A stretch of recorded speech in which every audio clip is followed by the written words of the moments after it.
जी 9th class. आज हमने अपना 4th चैप्टर स्टार्ट करना है जो कि है सेल्स एंड टिश्यूज़। इसमें सबसे पहले हम डिस्कस करेंगे माइक्रोस्कोपी को। माइक्रोस्कोप के मुताले को आप माइक्रोस्कोपी का नाम देते हैं। बेसिकली यूज़ ऑफ माइक्रोस्कोप है, यानी कि माइक्रोस्कोप को अगर आप यूज़ करें तो उसके यूज़ को आप माइक्रोस्कोपी का नाम देंगे।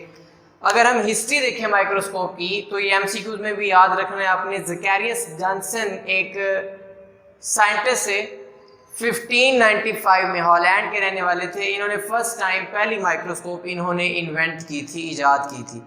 और अगर उस माइक्रोस्कोप को देखा जाए तो वो बिल्कुल सिंपल सी एक ट्यूब थी। अगर आप ये इसके दूसरे पेज पे, इस चैप्टर के दूसरे पेज पे देखें तो आपको नज़र आएंगी इसकी डायग्राम्स। जो पहली वो सिंपल सी ट्यूब टाइप है और उसके दोनों सिरों पे एक लेंस लगा हुआ है जिनकी मुख्तलिफ जो है वो रिजॉल्विंग और मैग्नीफिकेशन पावर्स थी। और इसकी मैग्नीफिकेशन देखें तो वो 3 गुना से 9 गुना है, यानी 3 टाइम्स टू 9 टाइम्स। बहुत थोड़ी ये मैग्नीफिकेशन है। तो पहली माइक्रोस्कोप जो इजाद की है ज़कैरियस जॉनसन ने 1595 में, हॉलैंड के रहने वाले हैं। और यूज़ ऑफ माइक्रोस्कोप को आप माइक्रोस्कोपी का नाम देते हैं। ये एमसीक्यूज में याद रखनी चीज़ें। और पहली माइक्रोस्कोप का पूछा जाता है कि इसकी मैग्नीफिकेशन कितनी है, तो वो भी आपने बतानी है। देन है मैग्नीफिकेशन। क्या चीज़ है? मैग्नीफाई करने का मतलब होता है बड़ा करना। मैगा जैसे वर्ड होता है बड़ा। Increase in apparent size of an object, ज़ाहिरी जो किसी चीज़ की जिसामत है उसको बड़ा करके दिखाना, उसको उसमें इजाफा करना, उसको आप नाम देते हैं मैग्नीफिकेशन का या मैग्नीफाइंग पावर का। फिर आते हैं जी रिजॉल्विंग पावर या resolution. The measure of clarity of an object image, कोई भी इमेज है उसका जो साफ होने का मैयार है, उसकी जो शरह है कि कहाँ तक वो क्लियर नज़र आती है, आपको साफ नज़र आती है, उसको आप रेजोल्यूशन का नाम देते हैं। मिसाल के तौर पे आप कैमरे में कोई पिक्चर लेते हैं और फिर उसको इस तरह से आप जूम करते हैं तो एक टाइम आने के बाद आपको बिल्कुल वो साफ नज़र नहीं आएगी। वो यानी कहते हैं आपके पिक्सल फट गए। वो असल में उसकी रेजोल्यूशन ही वहाँ तक होती है, मज़ीद उसको वो रिजॉल्व करके क्लियर करके नहीं दिखा सकता। बिल्कुल ऐसे ही कोई भी लेंस है वो किसी इमेज को कितना साफ दिखा सकता है, या the ability of a lens to show two objects as separate objects, दो चीज़ों को सेपरेट दिखाने के लिए, दो ऑब्जेक्ट्स को अलग-अलग दिखाने के लिए किसी भी लेंस में कितनी पावर है, कितनी ताकत है, एबिलिटी है, उसको आप रिजॉल्विंग पावर या रेजोल्यूशन का नाम देते हैं। यानी उनको हल करके, उनको सेपरेट करके दिखाना है। और इसकी एग्जांपल में अगर देखें तो ह्यूमन आई जो है उसकी रेजोल्यूशन है 0.1 मिलीमीटर, मिलीमीटर का 10वां हिस्सा, वहाँ तक यानी कि साफ करके इंसान क्लियर इमेज जो है ये ऑब्जेक्ट्स को अलग अलग देख सकता है। माइक्रोस्कोप्स की टाइप्स हैं। बेसिक हमारे पास 2 टाइप्स आती हैं माइक्रोस्कोप की, एक लाइट माइक्रोस्कोप है और दूसरी है इलेक्ट्रॉन माइक्रोस्कोप। लाइट माइक्रोस्कोप का सबसे पहले वर्किंग प्रिंसिपल, इन दोनों का वर्किंग प्रिंसिपल आपको बहुत अच्छे से याद होना चाहिए। वर्किंग प्रिंसिपल है जी, it works by passing visible light through specimen. आपको पता है जो लाइट माइक्रोस्कोप होती है उसके नीचे वो लेंस लगा होता है, तो वो लेंस जो होता है वो इस तरह से हम एडजस्ट करते हैं कि लाइट टकरा के रिफ्लेक्ट होकर ऑब्जेक्ट में से पास करती है, फिर हमें इमेज नजर आती है। बच्चे क्या करते हैं, स्पेशली जब उनको पहली मरतबा हम लैब में लेके जाते हैं माइक्रोस्कोप यूज़ करते हुए, आगे लाइट के खुद खड़े हो जाते हैं, उनको साफ ही नज़र नहीं आता। वो कहते हैं हमें इमेज ही नज़र नहीं आ रही, या लेंस उल्टा हुआ है, यानी कि उसकी डायरेक्शन ठीक नहीं है। तो ये वजह है कि जब तक लाइट नहीं गुजरेगी, विजिबल लाइट जब गुजरेगी तब हमें वो नज़र आएगा ऑब्जेक्ट, तो उसकी इमेज ही नहीं हमें नज़र आएगी। तो क्योंकि ये विजिबल लाइट को इस्तेमाल करती है, इस वजह से ये लाइट माइक्रोस्कोप कहलाती है। इसको कंपाउंड माइक्रोस्कोप भी बोलते हैं। उसकी वजह ये है कि इसमें 2 लेंसेज जुड़े होते हैं, एक होता है आई पीस और दूसरा ऑब्जेक्टिव लेंस। बेटा ये कंपाउंड वर्ड्स जैसे आप इंग्लिश में पढ़ते हैं, जैसे 2 वर्ड यानी मिलके यानी मुरक्कब अल्फाज उर्दू में जैसे हैं, तो बटरफ्लाई जैसे कि है, बटर और फ्लाई है, इसी तरह से ये भी जो है एक कंपाउंड माइक्रोस्कोप इसलिए कहलाती है क्योंकि इसमें 2 लेंस मिलके काम कर रहे हैं, एक आई पीस है और दूसरा ऑब्जेक्टिव लेंस है। आई पीस वो लेंस है जो हमारी आंख की तरफ होता है, जहाँ से हम देख रहे हैं। ऑब्जेक्टिव लेंस जो टुवर्ड्स ऑब्जेक्ट है, नीचे की तरफ है, वो 2-3 होते हैं बेसिकली। जो ऑब्जेक्टिव लेंस है उसने इमेज को बड़ा, ऑब्जेक्ट को बड़ा करके दिखाया, हमें इमेज बनाई, उस इमेज को आई पीस ने एज एन ऑब्जेक्ट लेना है, उसको मजीद मैग्नीफाई करके दिखाना है, तो इसमें इजाफा हो जाता है काफ़ी ज़्यादा। 2 लेंस यानी कि सिंक्रोनाइजेशन में जब काम करते हैं। इसके पार्ट्स देखें तो हमारे पास बेस जो नीचे बेटा उसका हिस्सा होता है, ऊपर स्टेज जहाँ पे ग्लास स्लाइड रखते हैं, आर्म जहाँ से आप पकड़ते हैं, ट्यूब जो जिसके एक सिरे पे लेंस आई पीस वाला लगा होता है, दूसरे सिरे पे ऑब्जेक्टिव लेंस लगा होता है, एडजस्टमेंट स्क्रूज है जहाँ से आप उनका जो ऑब्जेक्टिव लेंस हैं उनका फासला जो ऑब्जेक्ट से है वो तब्दील करते हैं, जहाँ पे मैक्सिमम आपको साफ नजर आएगी चीज़, उसका यानी फोकल लेंथ आप तब्दील करने की कोशिश करते हैं। और लेंसेज वगैरह 2 लेंस लगे होते हैं, आई पीस और ऑब्जेक्टिव लेंस। इसके अलावा मिरर होता है, मिरर जो सामने लगा होता है। ये सारे इसके पार्ट्स हैं। फिर आते हैं जी मैग्नीफिकेशन। जो लाइट माइक्रोस्कोप है इसकी मैग्नीफिकेशन या मैग्नीफाइंग पावर है 1500 गुना। 1500 गुना ही चीज़ को ये बड़ा करके दिखा सकती है।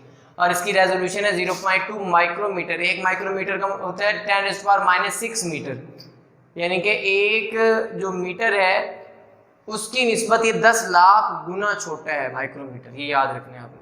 लेकिन मिलीमीटर से देखें तो ये 1000 गुना छोटा है जो माइक्रोमीटर है, यानी माइक्रोमीटर जो है मिलीमीटर से 1000 गुना छोटा होता है।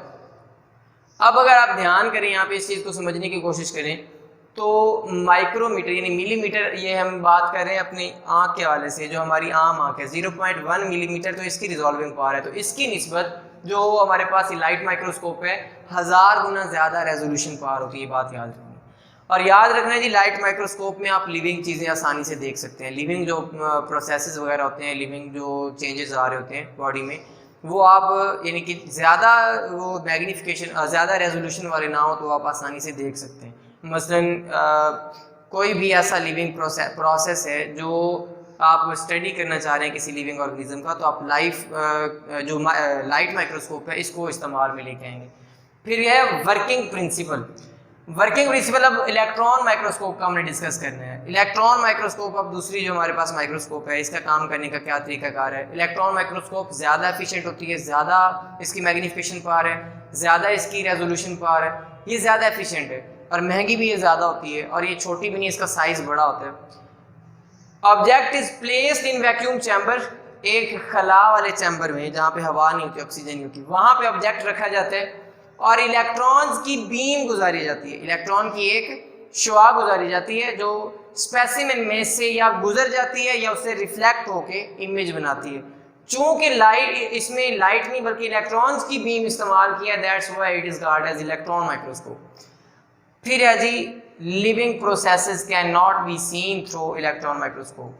जो लिविंग प्रोसेसेस हैं वो इलेक्ट्रॉन माइक्रोस्कोप शो नहीं कर सकती। उसकी वजह ये है क्योंकि इसमें हम ये वैक्यूम चैम्बर इस्तेमाल कर रहे हैं, तो कोई भी लिविंग चीज़ जो है वो वैक्यूम में एग्जिस्ट नहीं कर सकती। इसकी मैग्नीफिकेशन पावर 2,50,000 गुना ज़्यादा है। ऑब्जेक्ट को 2,50,000 गुना बड़ा करके दिखाना है, 2.5 लाख गुना। और रिजॉल्विंग पावर या रेजोल्यूशन 0.2 नैनोमीटर और 1 नैनोमीटर 10⁻⁹ मीटर के बराबर होता है।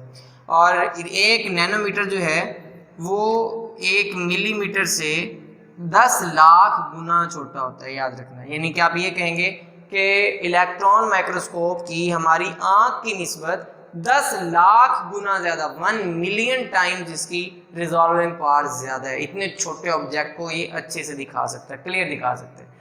इसकी भी आगे 2 टाइप्स हैं, इनमें डिफरेंस आता है शॉर्ट क्वेश्चन में। एक SEM और दूसरी TEM। वो 2 तरह से ही पूछता है, आपके पास दोनों में एक डिफरेंस इजाफी आएगा। यानी कि अगर वो ऐसे पूछे कि what is difference between SEM and TEM, तो आप बताएंगे कि it is called scanning electron microscope, that is called transmission electron microscope. तो अगर वो नाम पूरा दे दे तो आपने कहना है it is abbreviated as SEM and it is abbreviated as TEM। Then इसका काम करने का तरीकाकार ये स्कैन करना है ऊपर से। इलेक्ट्रॉन की बीम, ऑब्जेक्ट एक होता है जिसके ऊपर हमने मेटल कोट की होती है, मेटल कोटेड सरफेस होती है ऑब्जेक्ट की, उसके ऊपर से इलेक्ट्रॉन बीम टकरा के रिफ्लेक्ट होके वापस आती है और इमेज हमें नजर आती है। जबकि ट्रांसमिशन इलेक्ट्रॉन माइक्रोस्कोप में होता है कि इलेक्ट्रॉन की बीम स्पेसिमेन में से गुजर के जाती है, ट्रांसमिट होके जाती है, मुंतकिल होती है मुकम्मल। इसमें सरफेस स्ट्रक्चर देखनी हो तो स्टडी करनी हो, सरफेस ओवरऑल नहीं हो, बाहर वाली स्ट्रक्चर, तो आप स्कैनिंग इलेक्ट्रॉन माइक्रोस्कोप इस्तेमाल करते हैं। लेकिन इंटरनल स्ट्रक्चर्स देखनी है, जैसे सेल की इंटरनल या ऑर्गेनेल्स वगैरह देखनी है, तो आप ट्रांसमिशन इलेक्ट्रॉन माइक्रोस्कोप को प्रेफर करते हो। ये एक MCQ है बेटा आप लोगों के लिए। You have to study the movement in amoeba. Amoeba में मूवमेंट की स्टडी करना चाहते हैं तो आप कौन सी माइक्रोस्कोप प्रेफर करेंगे? Light microscope, scanning electron microscope या ट्रांसमिशन इलेक्ट्रॉन माइक्रोस्कोप? ये बेटा एक MCQ है जो आप लोगों ने करके देंगे। अल्लाह।